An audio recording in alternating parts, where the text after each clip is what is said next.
51వ అధ్యాయం మహాభారతం ఉద్యోగ పర్వం. ధృతరాష్ట్రుడు భీమసేనుడి బలాన్ని గూర్చి పరితపిస్తున్నాడు. సంజయుడితోటి ఇలా అంటున్నాడు: సంజయ, నువ్వు చెప్పిన వారంతా మంచి ఉత్సాహపరులు గాని వీరంతా ఒక ఎత్తు, భీముడొక్కడు ఒక ఎత్తు. అణచరాని కోపంతో మీద పడే పెద్ద పులి వల్ల పెద్ద మృగానికి దడబుట్టినట్లుగా భీముని వల్ల నాకు మాటిమాటికి భయం కలుగుతోంది. సింహానికి భయపడిన మృగంలాగా భీముడికి భయపడి వేడిగా నిట్టూరుస్తూ ఎన్నో రాత్రులు నిద్రపట్టక జాగరణం చేస్తున్నాను. ఇంద్రతేజస్వి అయిన ఆ దీర్ఘభుజుడిని యుద్ధంలో నిలువరింపగలిగినవాడు, ఎదుర్కోగలిగినవాడు ఈ సేనలో నాకు కనపడటం లేదు. ఆ భీముడు మహాకోపి. నా కొడుకులపై వాడికి తరగని పగ.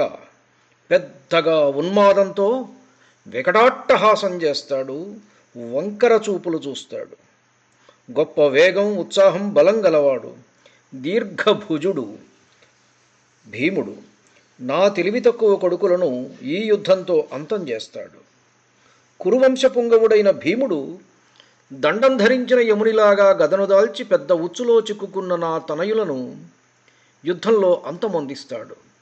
ఎత్తిన బ్రహ్మదండంలా ఉన్న బంగారం పొదిగిన 8 కోణాలు అంచులు కల ఉక్కుగదను దాల్చిన భీముడు సదా నా మనసులో కనిపిస్తున్నాడు. బలంతో ఉప్పొంగే సింహం మృగసమూహాల మీద విహరించినట్లు మా సైన్యాల మీద భీముడు సంచరిస్తాడు. నా పుత్రులందరిలో వాడొక్కడే కఠిన పరాక్రమం గలవాడు, బాగా తినగలవాడు, చిన్నప్పటి నుండి మాకు వ్యతిరేకి, ఎప్పుడు దుడుకు దూకుడు కలవాడు. చిన్నప్పుడు కూడా భీముడు నా దుర్యోధనాదులను ఏనుగులాగా యుద్ధంలో మర్దించేవాడు. ఆ విషయం నా మనసుకు దడబుట్టిస్తున్నది. నా కుమారులు నిత్యము వాని వీరత్వంతో ఎంతో కష్టపడేవారు. భయంకర పరాక్రమం గల ఆ భీముడే అసలు భేదానికి కారణం.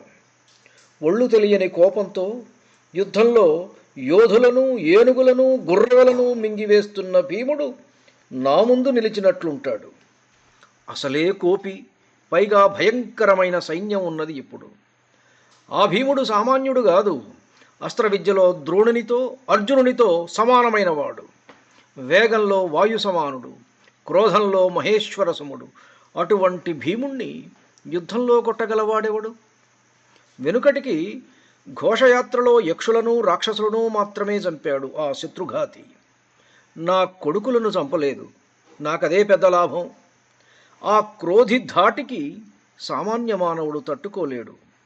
వాడు చిన్నతనంలోనే ఎప్పుడూ నా వశంలో లేడు.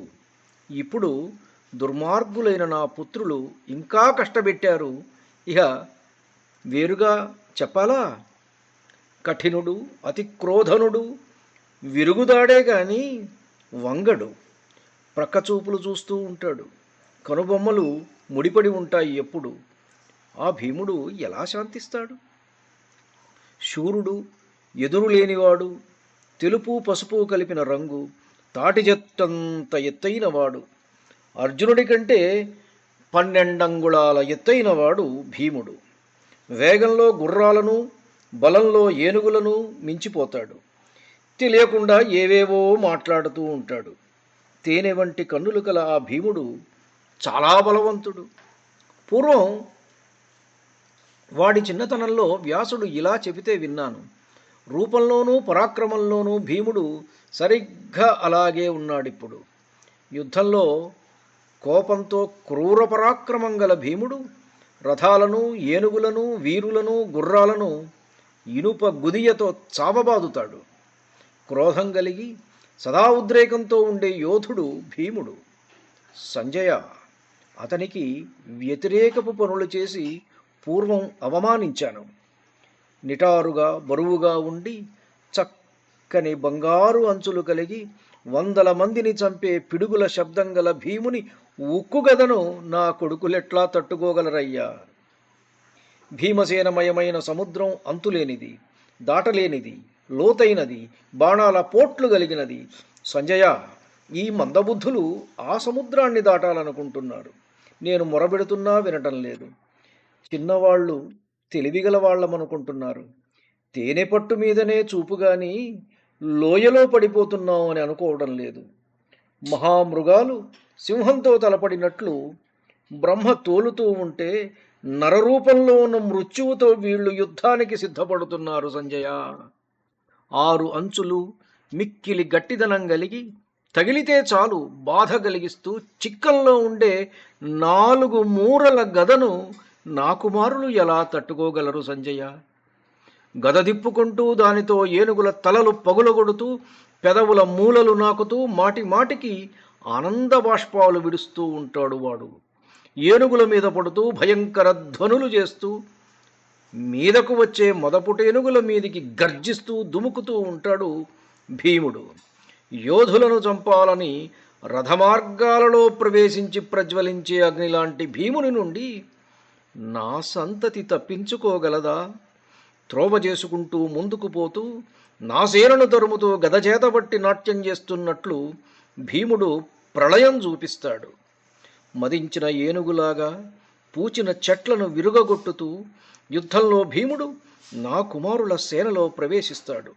సంజయ, రథాల మీద పురుషులను, సారథులను, గుర్రాలను, ధ్వజాలను లేకుండా చేస్తూ రథికులను, సారథులను మట్టుబెడుతూ నీటిలోనూ ఒడ్డున ఉన్న వివిధ వృక్షాలను గంగా ప్రవాహం కూలదోసినట్టుగా యుద్ధంలో ఆ పురుష శ్రేష్ఠుడు భీముడు నా పుత్రుల సేనను కూలద్రోస్తాడు.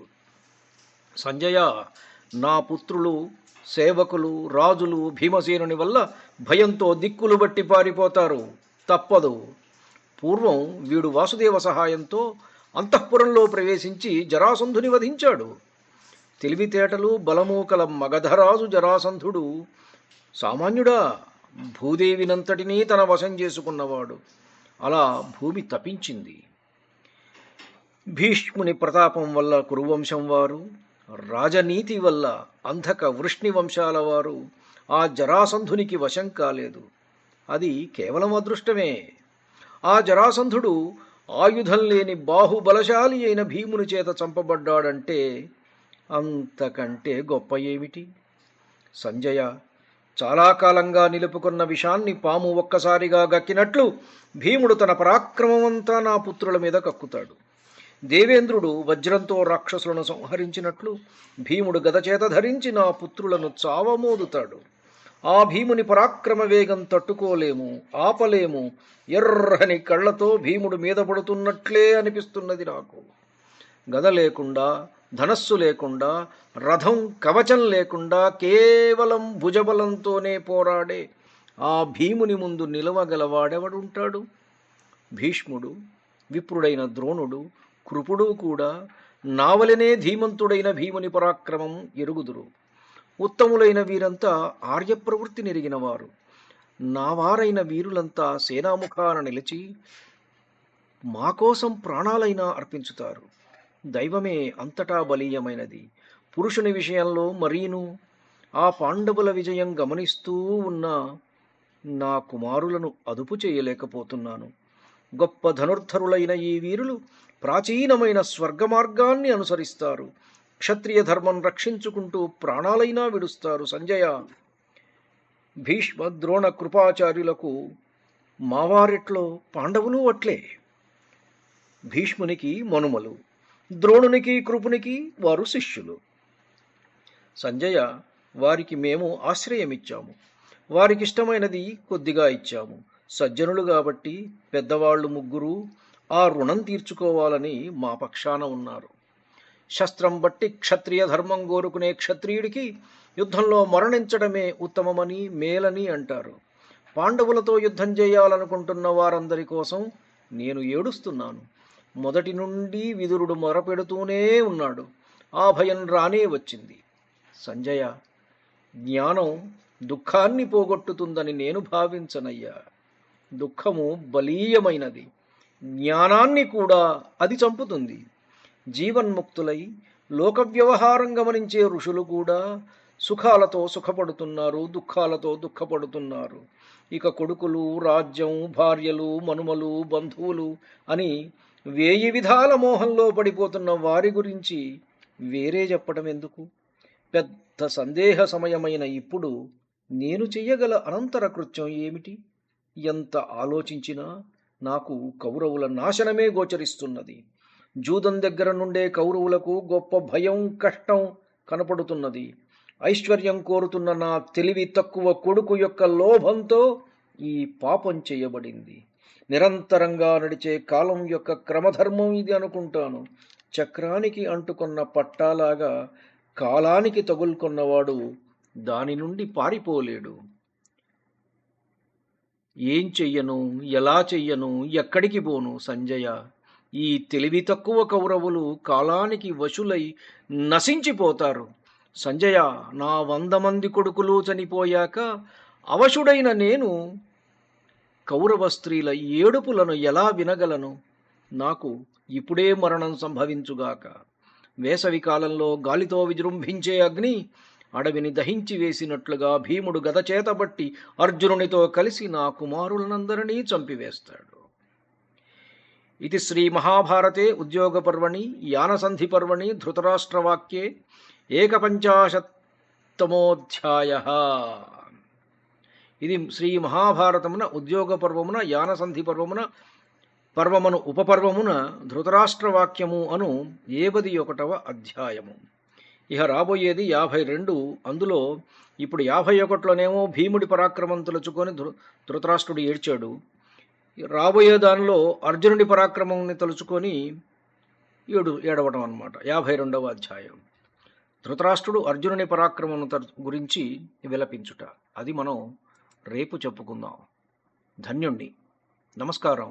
మీ ఊటుకూరు జానకి రామారావు.